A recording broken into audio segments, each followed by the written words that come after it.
The Horry County Solid Waste Authority Workshop to order is Thursday, February the 10th. Our invocation this afternoon will be by Mr. Ives, and the Pledge of Allegiance will be led by Mr. Jones. If everyone please bow your heads. Heavenly Father, thank you for this beautiful day. Thank you for all of your gifts. As stewards, we are meeting today to consider business of the Solid Waste Authority. Help us and grant us the wisdom to make decisions that are pleasing in your sight and beneficial to all the residents of Horry County. We ask these things in your name. Amen. Stand and face the flag. I pledge allegiance To the flag of the United States of America and to the republic for which it stands, one nation, under God, indivisible, with liberty and justice for all.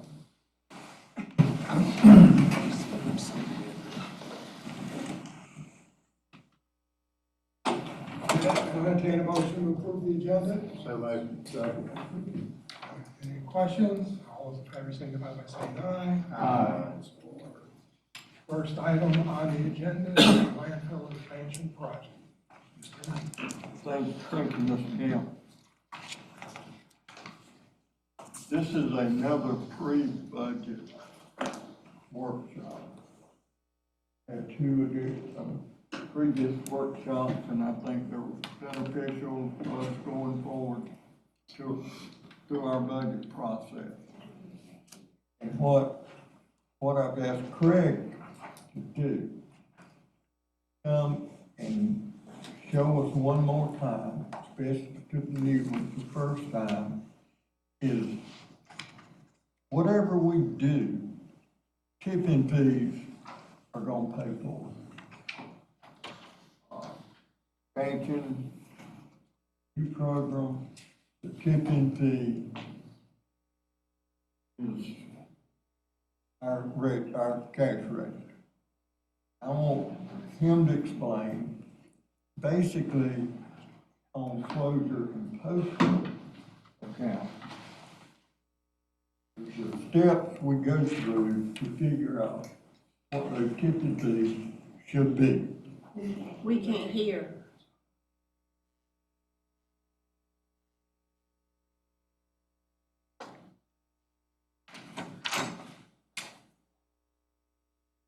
We will be developing, we're looking at closure and post-closure today on how we figure that. And some other projects that may make you aware. And once we know the figures, then we'll be better off. But right now, we really don't know what the Corps of Engineers are gonna do and which direction we need to go. So Craig's gonna bring us up to speed on how we get the amount of the tipping fees. So turn it over to Craig and, we'll go from there.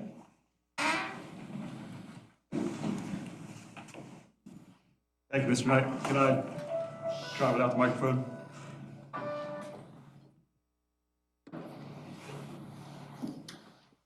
Again, my name is Craig Fortner. I'm with Garrett and Moore. Worked with the Solid Waste Authority since about 2001. And we have been in lockstep with the Solid Waste Authority with all planning projections, landfill expansions since that time. As Danny mentioned, he asked me to come and speak to you, how do we do these projections? What are they for? How do we come up with the answers that we come up with? So today I want to go through, planning ahead, landfill capacity, capital budgeting, and funding rate analysis. Some of the terms you're going to hear as I'm talking today are included here. The disposal phase is a distinct unit of landfill development. Capacity refers to the maximum amount of airspace, typically expressed in cubic yards, that a disposal phase can hold.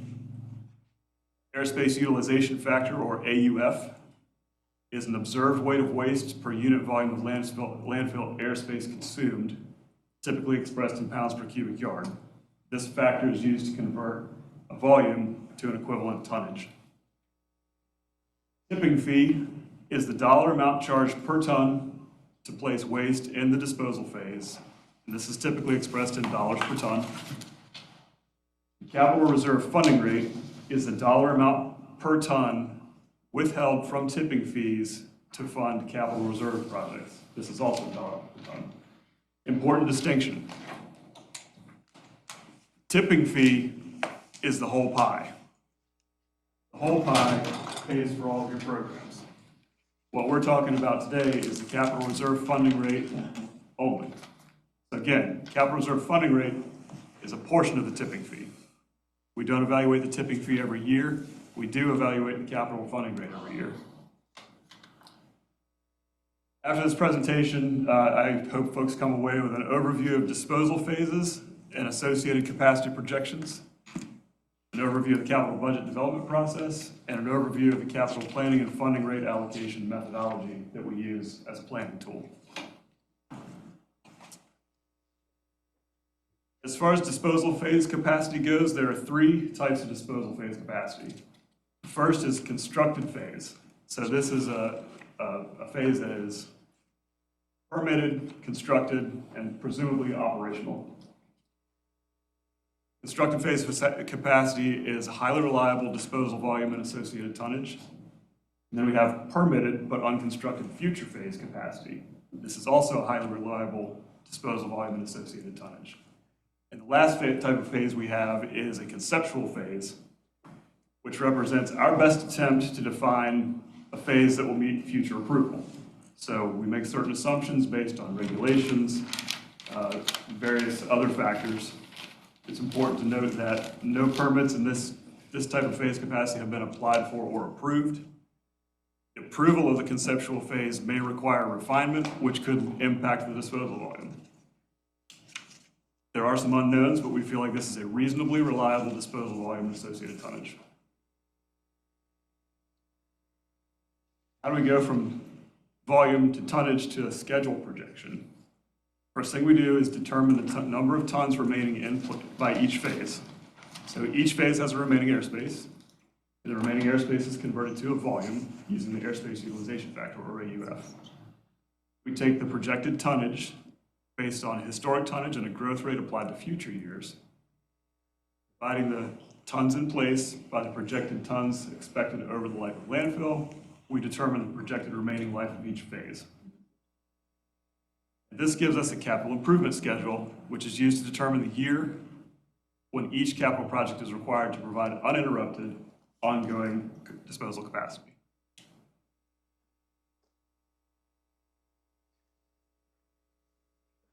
This table presents an example of phase projection schedule that I just walked through. I want to make an important point. This is not the Solid Waste Authority's landfill. This is not anybody's landfill. This is just an example. Made up tons, made up areas, made up percent utilized, all that this is just an example.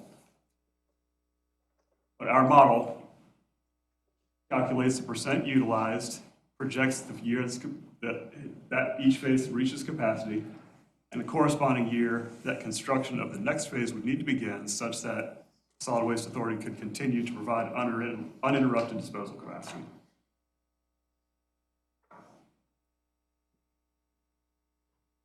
So we know our schedule. Now we need to know how much each of these capital improvement projects cost. So we begin working with staff in about April each year, review budgets of what's known, what we projected from the previous table, and start attaching dollar figures to these projected projects. All of our budgets are predicted in today's dollars, and we really have two types of budgets that we're preparing.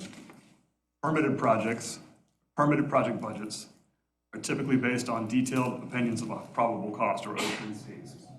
That's a fancy way of saying a detailed cost estimate. When we have a permitted design, a defined scope of construction, and recent observed construction costs, we can put together pretty good estimate of what we think the next phase of construction or the next capital project is going to cost. The farther out we get in our planning horizon, fuzzier it gets. So then we do conceptual budgets, which are planning level costs and typically based on cost per acre development. All capital improvement budgets utilize an inflation factor to predict cost for the year the capital budget is required. So what this looks like at the end of the day, I apologize, this is difficult to read. Again, this is an example. This is not the Solid Waste Authority's projects or anybody's projects. But this is a typical 5-year budget. The bold items are the major landfill development projects that we projected in the previous step. The non-bold items are the projects that pop up in between that also have to be paid with out of the tipping fees. So what you can see is, in our example, our next future phase of construction is needed in 2027. Cost estimate was prepared in $2026, and it's inflated to a future value based on the year that it's needed. And where this becomes very important is when you get down to landfill closure and landfill post-closure. So again, we have 2026 estimates that we're required to update every year, projected forward to the projected year of closure, and then a projected future value based on an assumed interest rate. The idea is, as you are going along, as you're filling up your landfill, you want to ensure that you have enough money to close the landfill and then provide post-closure care for the required minimum 30 years. All this information is used to develop a funding rate. The model is designed to determine a proposed funding rate in dollars per ton over the capital improvement schedule to fund capital improvement budgets. The proposed funding rate is determined in today's dollar and increases annually with an inflation factor over the schedule. This funding rate may not fully fund capital budgets on the improvement schedule. However, the model is designed to set the proposed funding rate to fully fund closure and post-closure prior to all capacity being exhausted. Once your capacity is exhausted, you're no longer taking in fees, you no longer have any funding capacity. So by the time you hit to closure, you want to have all of your money in the bank required to cover those costs. Again, I'll remind you of the pie chart. We have two distinct numbers. We have a tipping fee, which is the whole pie. And then we have the required funding rate for capital projects, which is a piece of that pie. So when we work with staff to recommend a funding rate, it's clear we're not recommending a tipping fee. We're recommending a withholding rate from a tipping fee that's determined by other factors that will fund our capital projects. At this point, I will happy to entertain any questions. Craig, could you explain the footprint and area? Footprint is an area on the ground. Airspace is the volume that that area on the ground provides in disposal capacity. The tighter you compact it, the airspace is your bottom line. Or you can put in that airspace, longer out the life of the landfill. Plain closure fees and post-closure fees. Okay? To your first point, you're correct. So we permit disposal capacity and volume. Landfill operations job is to pack as many pounds in every cubic yard of airspace you can. So that's the airspace utilization factor. The higher your AUF, the more pounds you're putting per cubic yard and the more tons you can ultimately fit in your capacity.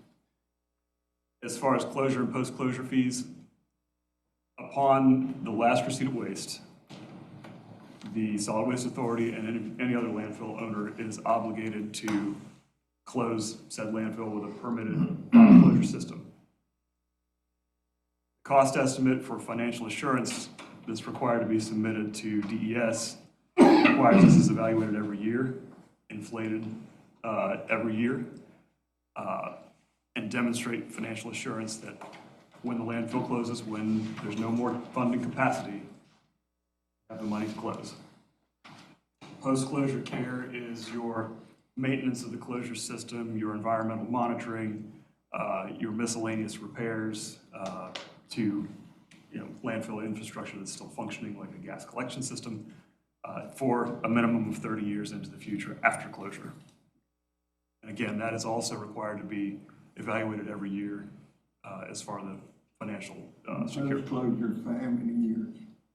30 30 years. years.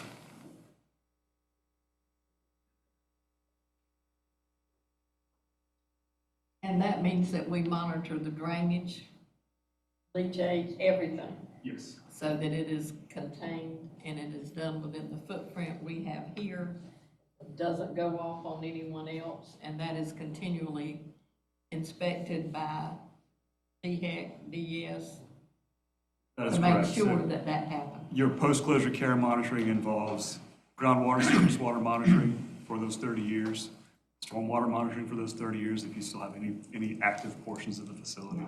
And all of this has to be done with county, state, federal regulations, Yes, state and kept regulations. on our site. Yes. Thank you. Where's the 30 years come from? It's a statutory requirement based on federal standards, You said 30 years minimum. 30 years minimum. As you proceed through that 30 years, you're making reports of status, and they could continue that potentially. Yes, it's a minimum 30 years. We've seen facilities that are relieved of their post-closure care duties based on what's going or what's not going on at their site in particular. And we've seen folks that just do it every year. How concerned should we be with how the facility is going to continue to produce gas and leachate into the future? It's really difficult to say, given how many years we have between what we do have permitted on the books today and when ultimate closure is projected now in 2051. It's difficult to say. Based on the monitoring results we've seen recently, I would say the concern is relatively You low. need to speak up.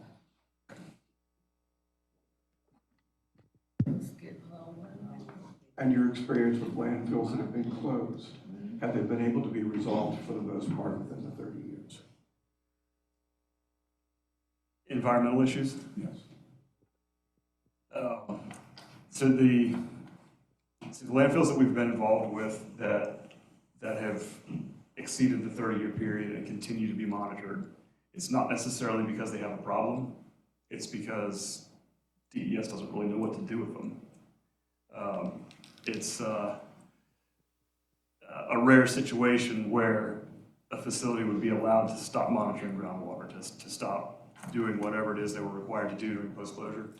But I would say the ones that have continued beyond 30 years are not necessarily because of any particular reason or situation they're trying to continue monitoring or addressing. Because they will continue to experience decomposition. Yes, the landfills will continue to settle.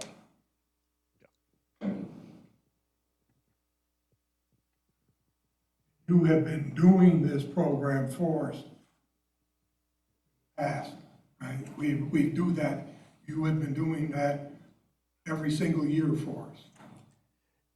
Yes, yes, it's Garrett Moore staff under various banners has been doing this work for the Solid Waste Authority since 1998. So, Okay.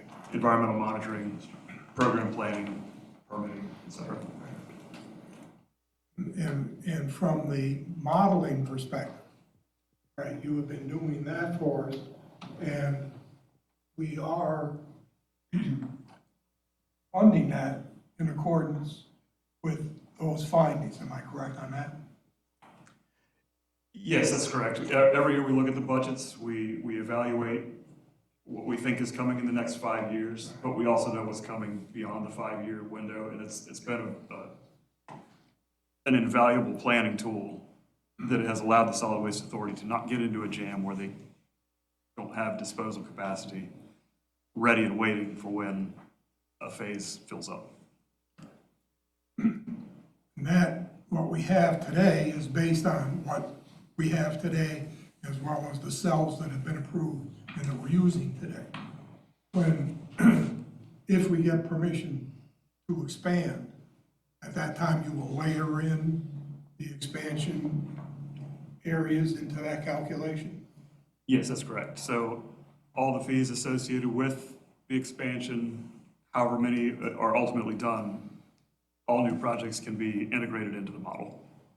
It's a very fluid and flexible model that allows for a lot of flexibility in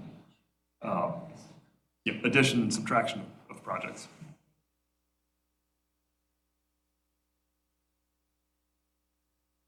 In the conversation we had last month, you said the closer we get to closure, the more deliberate is your attention to the factors that we need to consider. Yes. That's reassuring.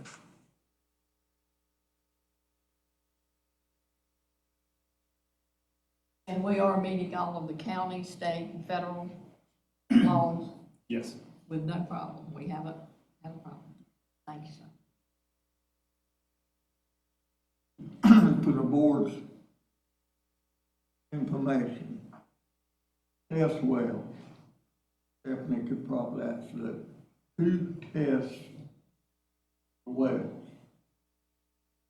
We have a third party that come in and does the groundwater monitoring that are contacted through Garrett and Moore. Third party comes in, does the test well, we have nothing to do with it whatsoever. We call it as it is. And we test after a major storm, the outfall, explain that. If we have a qualifying event, we do collect stormwater samples, if we have a discharge for the particular outfalls. We have annual outfalls that we do annual parameters for, and then we have ones that are called benchmarks, which are mostly associated with closed areas, so we have a limited number of parameters to sample for there.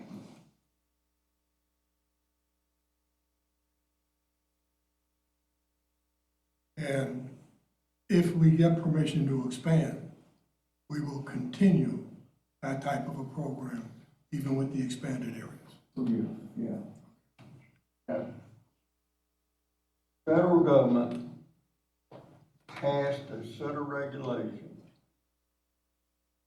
subtitle D, guidelines on how you do it, how you keep up with it, future. DES, which is a new part of DEC, is responsible on the state level to make sure the federal guidelines are met. They inspect us every month.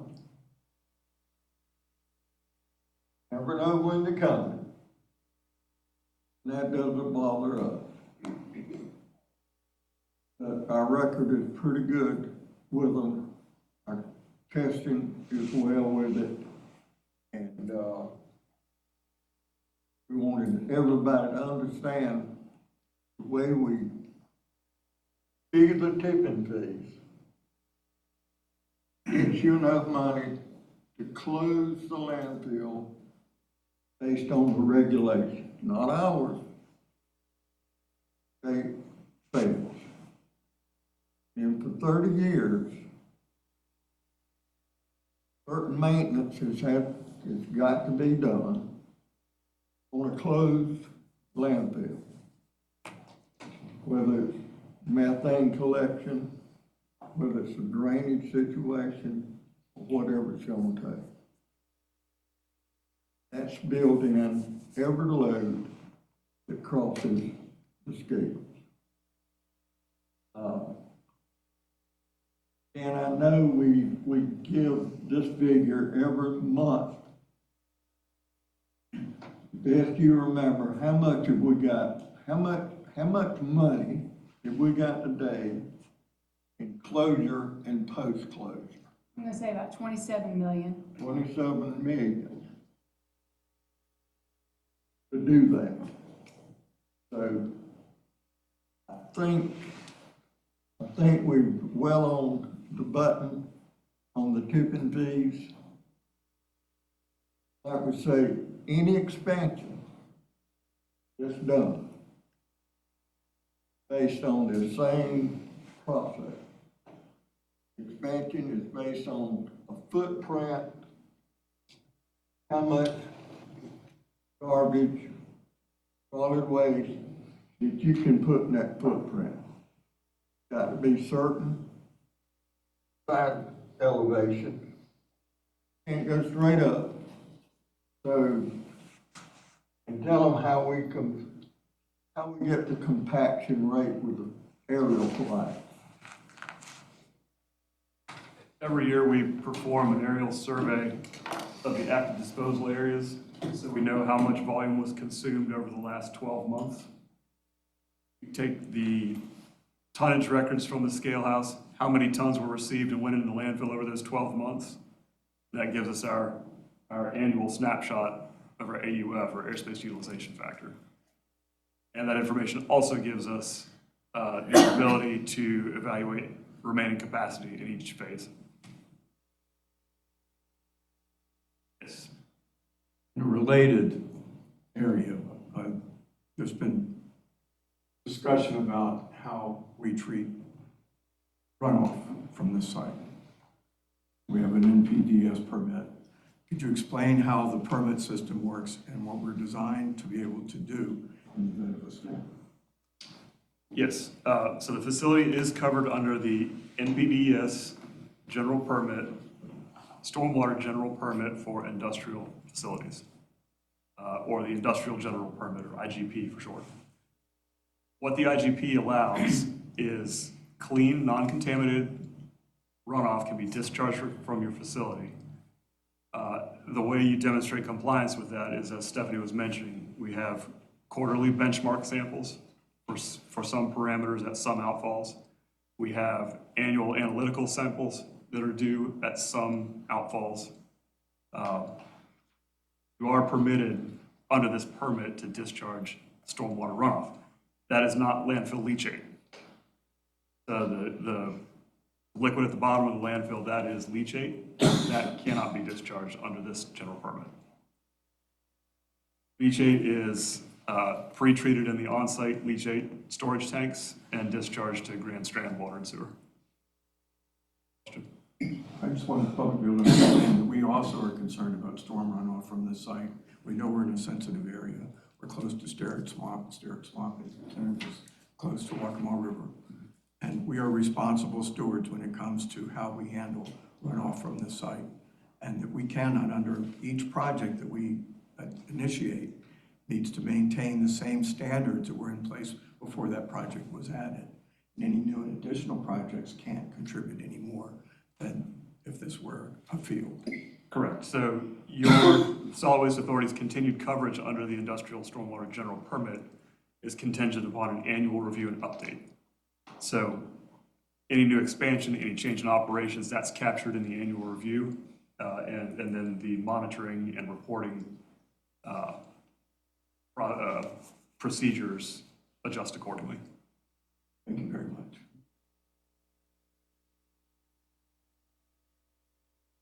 The group explain the runoff versus what is leachate? All right. Runoff is when a storm hits the facility. Runoff is clean stormwater that has not come in contact with waste, or not come in contact with Class 3 waste. So areas that have daily cover, intermediate cover, or final cover in the Class 3 landfill, if rainwater runs off of that, that's considered clean stormwater under the Industrial Stormwater General Permit. Stormwater that comes in contact with Class 3 waste, or MSW waste, is considered leachate, is not permitted to be discharged to the environment, is collected in the landfill's leachate collection system, and pumped to the on-site storage tanks and then to Grand Strand Water and Sewer. Very important distinction. The water that comes in contact with Class 3 waste is leachate and is handled very differently from stormwater that's allowed to be discharged through the IGP. Stephanie? how many gallons a day do we pump leachate? Roughly 60,000 gallons a day. 60,000 gallons. Leachate, the way I explained it to the fourth graders, if you put a head of lettuce in your refrigerator and leave it for a month, you go back, you got a green bag of water. That's basically what we consider leachate. It's pumped to big holding tanks. It's tested. Grand Water and Sewer tested. We pump it out on Highway 90. Grand Water and Sewer treats it. Approved.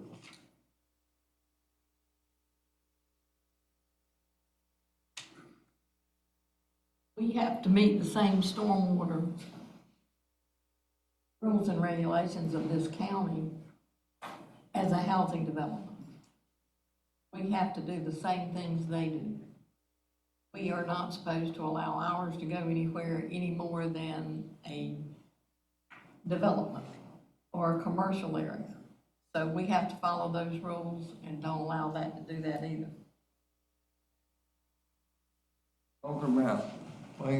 Talking about the new project in Marion County.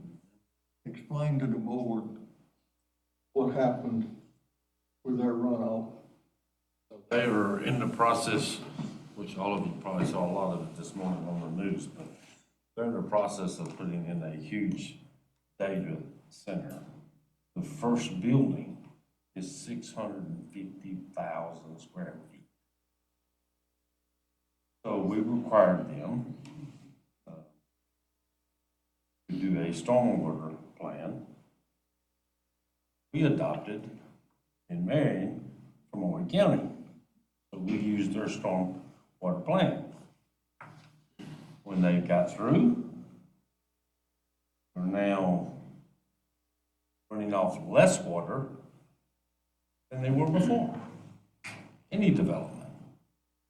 In most cases, that's how, in my tenure, it's been for every project. DHEC wants you to keep your stuff on your property, but DHEC don't worry about a whole lot about what does get downstream. So, anyway, that's basically it. They're actually putting out less stormwater than they were before they're gonna put all these buildings on there. Because they put in 3 retention ponds. There was already 1 huge retention pond on the property. And each one of those ponds is able to contain that water for 3 days. So if you get a rainy season in the winter, you may not evaporate as much as you do in the summertime, but in the summertime, you're gonna evaporate a lot of that water. So, I hope that's kind of what you want me to explain. And you, They're putting out less water than they were before to anybody else's property. you Let's design it where that you don't have any more runoff than you did before you. No, we got less. We should have less. We're in better shape than we were when they started developing. Most of them are required to do that if they have any type of stormwater program. And to give a representation of scale, a Walmart is usually 100,000 square feet. Yes. So this is the size of 6 This is Walmarts. 1 building, they're building 7. Not, but I did, so it's too late. They're building 7. Most of these large companies and people like the Solid Waste Authority, they don't want problems. Problems become problems for them, huge problems. There was a lot of people there this morning. There was a lot of misinformation that got out there, or people that just didn't understand. They were just scared because they didn't know. So hopefully, in the run of all this, we'll get it all explained and everybody will feel a lot more comfortable about it. That's what we do, I think, as a board and as staff. We want to make sure and the public safety. Our job. That'd help it.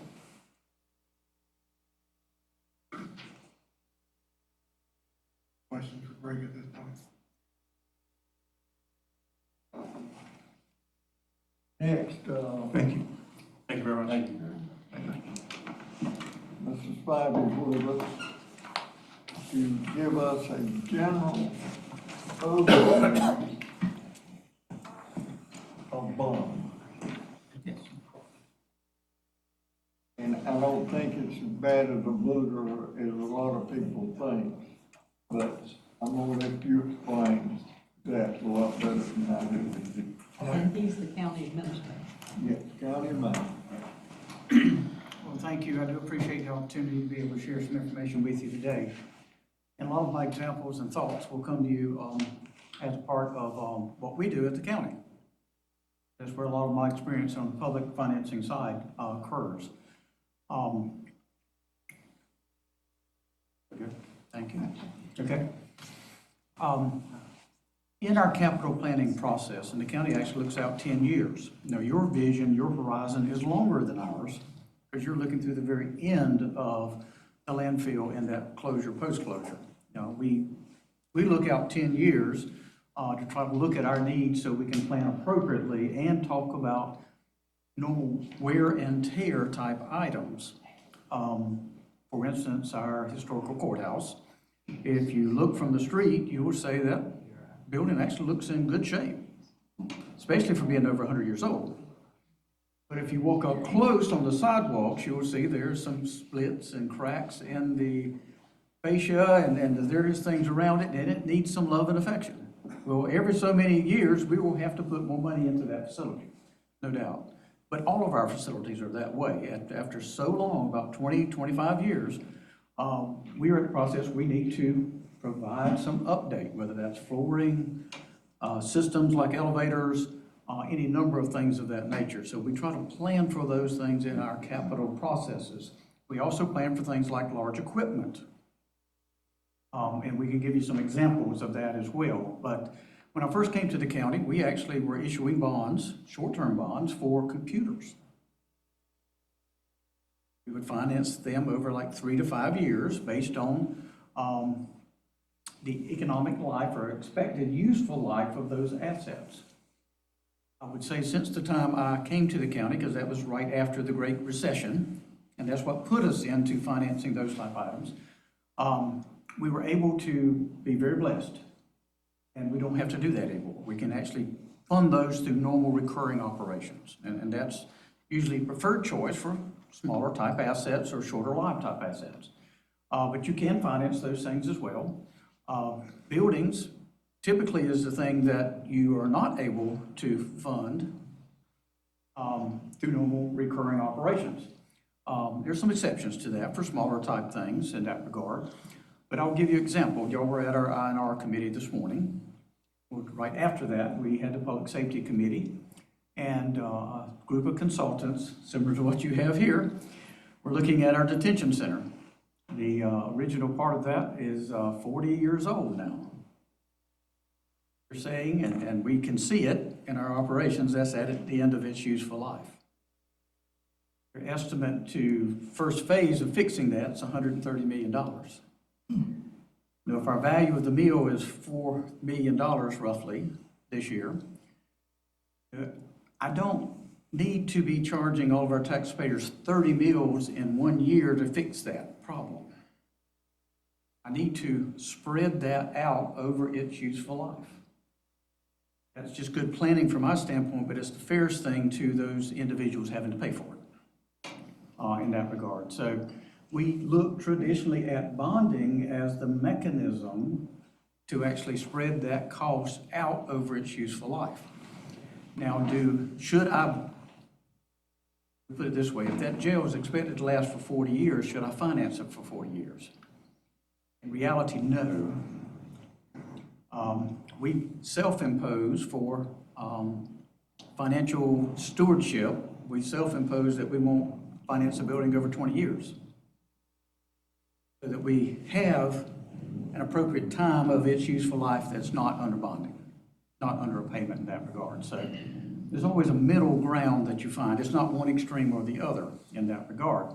But there's multiple ways to look at it. General bonds, revenue bonds, installment purchase agreements. There's a number of ways that you can structure a potential financing to meet your needs and make it the most cost efficient in that regard. And infrastructure is very similar to that. A lot of the big pieces of infrastructure that we are trying to construct is well beyond our means of actually paying for cash. We have to use a program like the capital project sales tax or the transportation tax to generate the funds necessary to tackle those larger construction items. And even in that program, you will see financing, because you can't undertake a project like the Highway 90, if you remember that from the Ride Forward discussion, roughly a $700 to $800 million project in just one project. There's no way that our normal cash flow can provide that in advance before that project can be done. So there always, most of the times, will be a component of financing that allows us to tackle those larger items and spread that cost out fairly within the community. And that principle really is matching. That's what we call it. We're trying to take the cost of something and match it to the people who are benefiting or using that. And I'm sure 5 years from now, somebody will move into this county from another state. And they will have trash to throw away. I ask you, don't charge me today for the capacity that they're going to use 5 years from now. I would just assume them pay for it instead of me. Now, if I'm here 5 years from now, I'll pay my share, just like everybody else. Bonding gives us the opportunity to spread that cost out a little more appropriately to the potential users that are in place in that regard. There are some legalities about bonding that we have to follow. You know, it has to have a public purpose. It has to have a corporate purpose in that regard. It has to be something that you're responsible for. You don't bond money and give it to somebody else. That's not the purpose. It must be issued related to a general law. So there's an actual action that this board would have to take to make that a law so that it can be issued in a tax-exempt manner. Revenue bonds, which is what actually if you choose to bond and borrow money, that would be a revenue bond because it's based on the fees that you charge. Very typical for solid waste as well as water and sewer. Grand Strand does that exclusively for all their major improvements in terms of extending lines, large amounts of that, as well as the water and sewer treatment plants. Those things typically are bonded for 25, 30 years maybe, that far.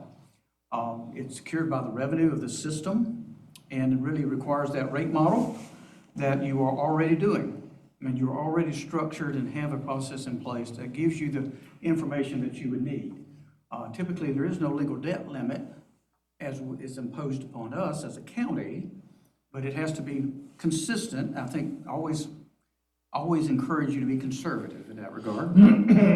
I think that's a history that we've had, but it cannot exceed the 40 years. I think that is a limitation based on the state of South Carolina.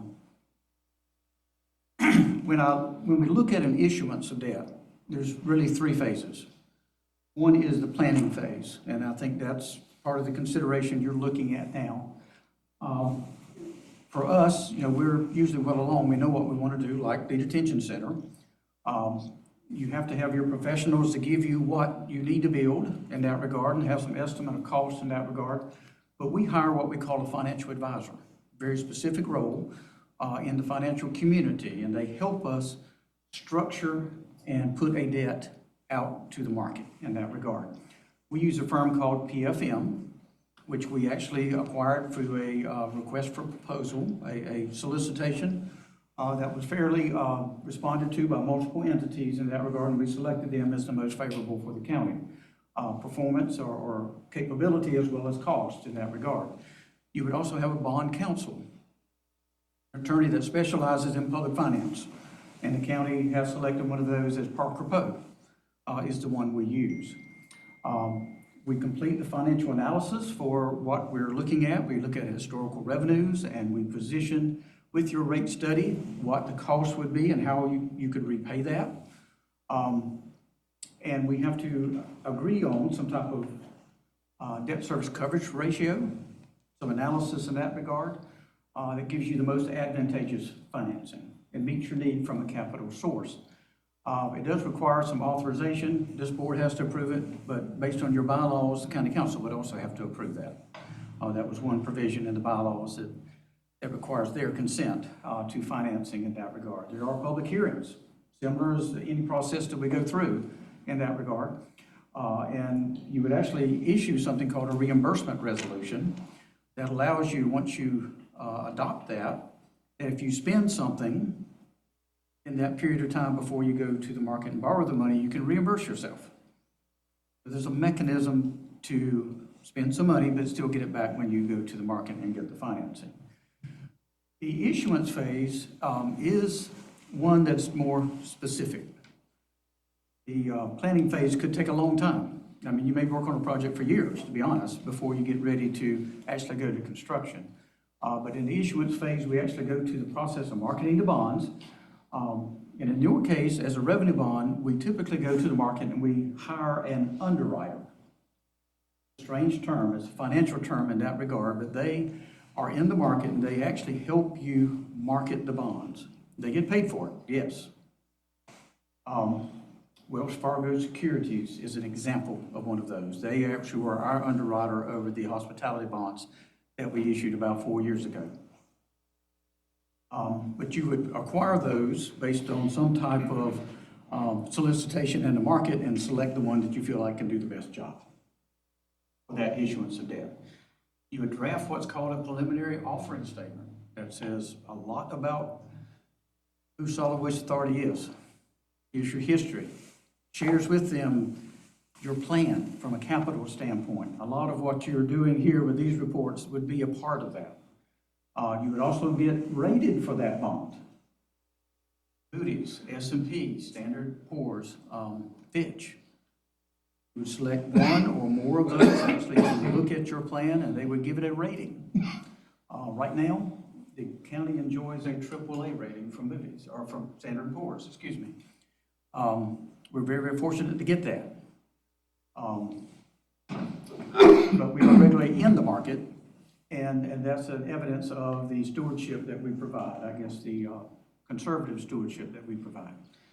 Then you would sell the bonds. You would have an offering statement, which is the preliminary. You finalize that, which includes debt service covenants, continuing disclosures. You would select a trustee if it's required. You would have a public sale through a bid process. And there's a mechanism in the financial markets that basically do it all electronically. And you get to see what they're bidding, actually, in that regard. So you assure that you get what you feel like is the best rate, the most advantageous rate for you. There's filings with the SEC in the public market that are required. You may say, this is complicated. It's different. The people that you hire help you to walk through it very easily in that regard. Those consultants that are in that space every day really do the heavy lifting for the county, and if you choose to, for Solid Waste Authority as well. Now, there is another phase to this, which is the post-issuance compliance. So it requires that we provide our annual reports. Our audit goes and is available publicly in that regard to anyone who wants it, but specifically to those bondholders. The rating agencies will continue to ask you questions on a periodic basis to see that you're following the plan in that regard. If an event occurs, and those events are usually egregious things, you fail to make a debt payment or something of that nature, you do have to notify the market. And there is an IRS arbitrage requirement as well. It sounds difficult, but we hire somebody to actually make that calculation for us. That's not something we need to do. Not heavy cost, but it's typically something you just have to do from a compliance perspective. One of the things I do want to mention as well is when you choose to do financing, do you finance 100% of the cost? In some cases you can in that regard. It's probably not the best thing to consider always. I would suggest that I'll give you an example for us. The one that I mentioned for you earlier today is the detention center and that study we had and the potential large cost that it's going to be to the county. What we'll probably set aside is enough money to go through the planning phase, the design phase, and permitting phase. Then we'll go to the market. Acquire the debt at the time we're ready to bid the project, so that we reduce the amount of interest cost in the overall project itself. The earlier part of that, the design phase, will probably either fund out of cash or other resources we may have available to us. We're fortunate in that case, it's already got a prepared site. We've already got the land, we don't have to buy that. It's already got most of the utilities already to that pad, because it was designed years ago as a multi-phase type project.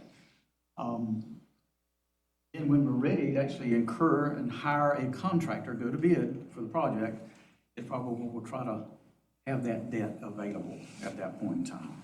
So we can deploy that in the shortest amount of time and make the least cost from an interest standpoint for the county. I think that approach may follow through for you as well, especially when you're permitting something that may not be built for several years into the future.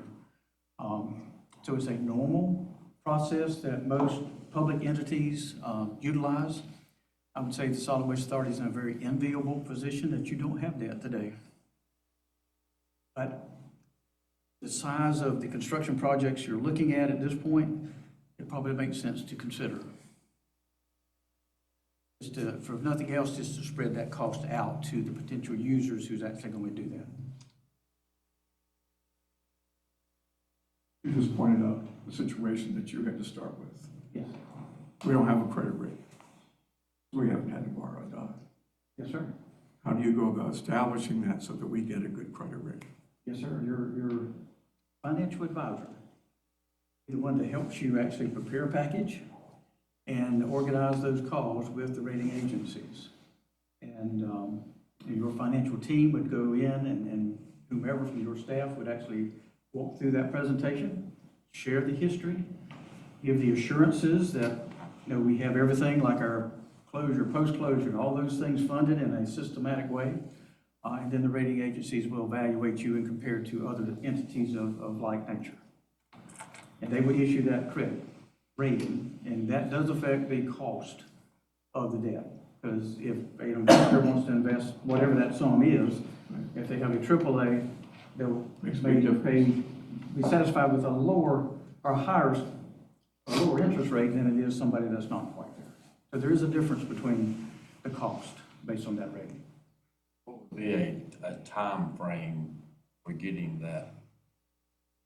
Typically that middle phase, marketing of the bonds and preparation, there's probably usually about a 4 to 6 month period. So it doesn't happen overnight. It does take several steps in that process. Like for us, you know, it's a 3 reading ordinance, so you have to go through those individual motions. That's a part of that, but preparing that preliminary offering statement and that credit analysis and review, 4 to 6 months. It takes a little time. You have to be proactive there. And you said earlier, for us to, the solid waste to actually get a loan, a bond, whatever you wish to call it, then we would have to get approval through the county. Are we gonna have to go through 3 readings to get that approval? I don't know the answer to that. I don't believe that your bylaws actually prescribe the method of approval. It just suggests that there has to be approval. So in theory, it could be just a resolution. Just a resolution. Yeah. I'd probably reserve that for our county attorney. Yeah. to decide. If you could get that question answered for us, or that would be great. Yes.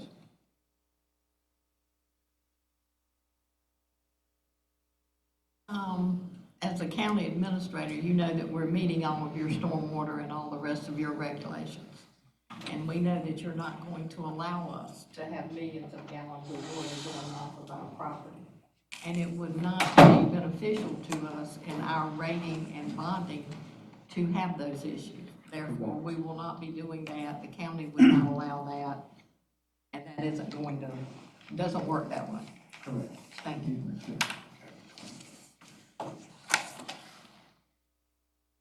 Barry, when you came to the Horry County, we didn't have a structure for going about handling capital projects. We did capital projects when we had surpluses before we came on board. That is hardly a plan. And what you've presented today shows a lot of work to build what you have now in a system of how you have built up your capacity to do bonding. But the legislature has put a lid on what the Horry County can bond, is that correct? Yes, statutorily, we're limited to 8% of our assessed value is the maximum we can do. County council has further reduced that, is that we would only do 75% of that. So we reserve 25% as a protection if we get a terrible storm impact. And we've got ready capacity to respond if needed. So it's a long-term view, but that's one of the disciplines we have in place. I know in the past, the moderators kind of digged over the county because of the hurricane. Yes. And all you had is 3 months. And the next time we went to New York, we took Dr. Peter Barr to explain the shoulder season, Yes, the snowbirds, springtime, the golfers. And that seemed to have helped us a great deal. We never got the highest rating because of the possibility. The same pillars that we have today, we benefit the same way it benefits us. The hospitality is our number one industry and it's very strong. Actually, since COVID, it has increased substantially in that regard, but we have the manufacturing element that's growing within our community. We have the higher education, which is flourishing in our community, as well as the medical side. All of those generally bring a lot higher salary and wages and workforce within the community, and has strengthened us as an overall community. Other than that, where Grand Strand is building a new 1,000 square feet it was hospital. But there's multiple hospitals already. Already underway. Yes, underway with Tidelands, Got McLeod, some. Grand Strand. We're very, very fortunate in that regard. But with the people that move here look more like me. They need more It's like- hospitals. Me and Danny, I'll put us both in the same category. I think I'm gonna need the 10707. Yes, sir. Okay. Let me warn you on the new jail. When we built J. Reuben Long, Sun News called it the Homewood Hilton. So look out. Well, actually, it will cost a lot more than a Hilton I Hotel. guarantee you. Yeah. Yeah. Thank you very much, Barry, I Thank appreciate you. it. Gentlemen, we do have to go into an executive session to legal briefing. And I propose that we do that now before we continue the rest of this. So I'll entertain a motion to go into executive session.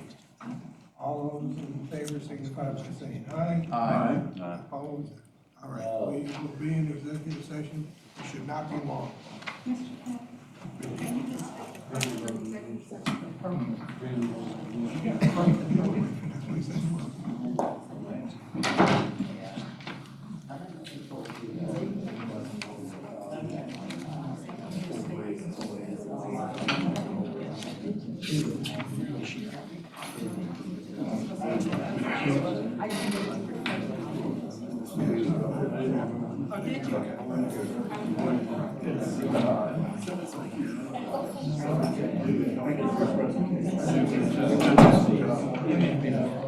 You're looking good. Me too. Yeah, basically it's contaminated. That's what it is. Thank you for your. Yeah, thank you for that. Yeah, it's very minimal and it's built in airspace utilization.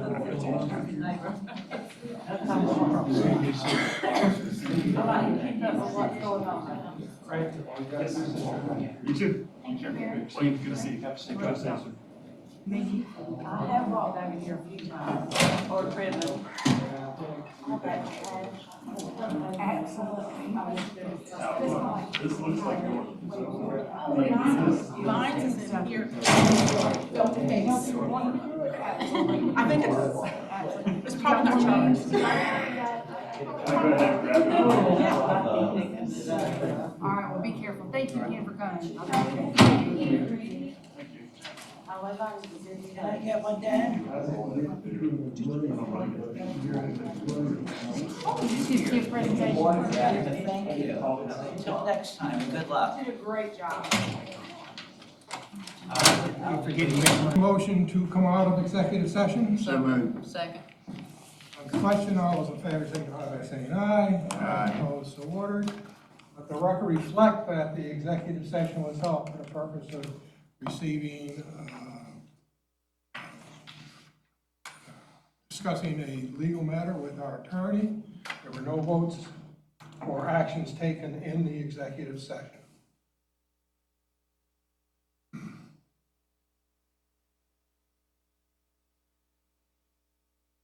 Is there anything else to come before us, Danny? I apologize to you. You asked me if there was gonna be anything else, and I told you I thought there was, but there's not. Okay, I apologize to you, all right? Is there anything else? Again, thank you very much. We appreciate your attendance. All right, I'll entertain a motion to adjourn. So moved. Second. We are adjourned.